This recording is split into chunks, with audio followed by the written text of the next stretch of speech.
देवउठनी एकादशी व्रत कथा शंखासुर नामक राक्षस की है। शंखासुर ने तीनों लोक में बहुत ही उत्पात मचाया हुआ था।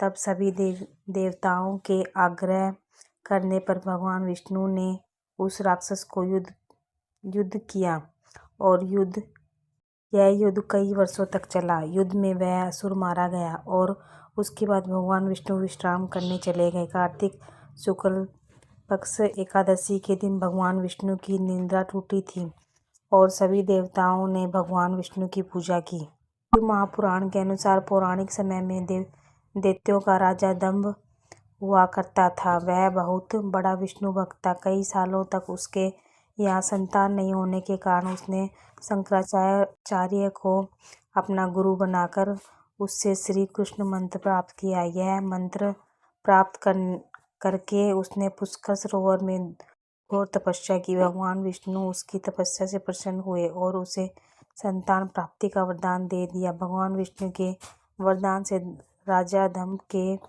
यहाँ एक पुत्र ने जन्म लिया।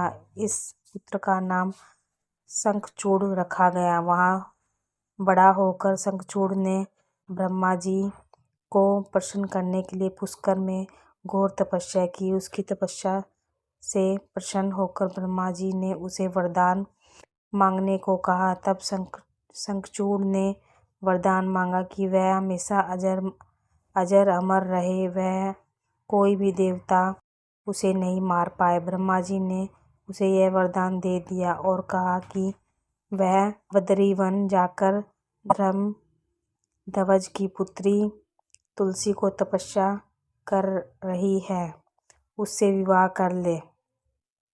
शंखचूड़ ने वैसा ही किया और तुलसी के साथ विवाह के बाद सुखपूर्वक रहने लगा।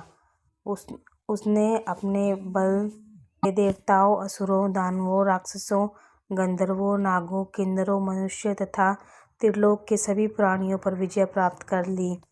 वह भगवान श्री कृष्ण का परम भक्त था। शंखचूड़ के अत्याचारों से सभी देवता परेशान होकर ब्रह्मा जी के पास गए और ब्रह्मा जी ने उन्हें भगवान विष्णु के पास ले गए। भगवान विष्णु ने कहा कि शंखचूड़ की मृत्यु भगवान शिव के त्रिशूल से ही होगी। अंत आप उसके पास जाएं। भगवान शिव ने चित्ररथ नामक गणों को अपना दूत बनाकर शंखचूड़ के पास भेजा। चित्ररथ ने शंखचूड़ को समझाया कि वह देवताओं को उनका राज्य लौटा दे, परंतु शंखचूड़ ने मना कर दिया और कहा कि वह महेश्वर से युद्ध करना चाहता है। भगवान शिव को जब यह बात पता चली तो वे युद्ध के लिए अपनी सेना लेकर निकल पड़े। इस तरह देवता और दानवों में घमासान युद्ध हुआ, परंतु ब्रह्मा जी के वरदान के कारण शंखचूड़ को देवता नहीं हरा पाए। भगवान शिव ने शंखचूड़ का वध करने के लिए जैसे ही अपना त्रिशूल उठाया तभी आकाशवाणी हुई कि जब तक शंखचूड़ के हाथ में श्रीहरि का कवच है और उसकी पत्नी का अस्तित्व अखंडित है, तब तक इसका वध असंभव है। आकाशवाणी सुनकर भगवान विष्णु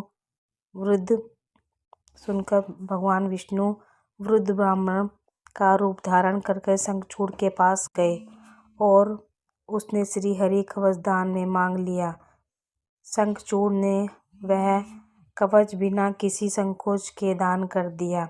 इसके बाद भगवान विष्णु शंखचूड़ का रूप बनाकर तुलसी के पास गए। शंखचूड़ रूपी भगवान विष्णु ने तुलसी के महल के द्वार पर जाकर अपनी विजय होने की सूचना दी। यह सुनकर तुलसी बहुत प्रसन्न हुई और पति रूप में आए भगवान का पूजन किया, वह रमण किया।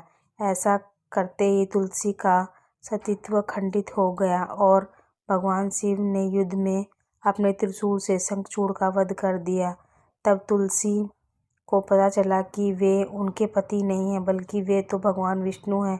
क्रोध में आकर तुलसी जी ने कहा कि आपने छल पूर्वक मेरा धर्म भ्रष्ट किया है और मेरे पति को मार डाला। अंत में मैं आपको श्राप देती हूँ कि आप पाषाण होकर धरती पर रहें। तब भगवान विष्णु ने कहा, देवी तुम मेरे लिए भारतवर्ष में रहकर बहुत दिनों तक तपस्या कर चुकी हो। तुम्हारा यह शरीर नदी रूप में बदलकर गंडकी नामक नदी के रूप में प्रसिद्ध होगा। तुम पुष्पों में श्रेष्ठ तुलसी का वृक्ष बन जाओगी और सदा मेरे साथ रहोगी। तुम्हारे श्राप को सत्य करने के लिए मैं पाषाण शालिग्राम जी बनकर रहूंगा। गंडकी नदी के तट पर मेरा वास होगा।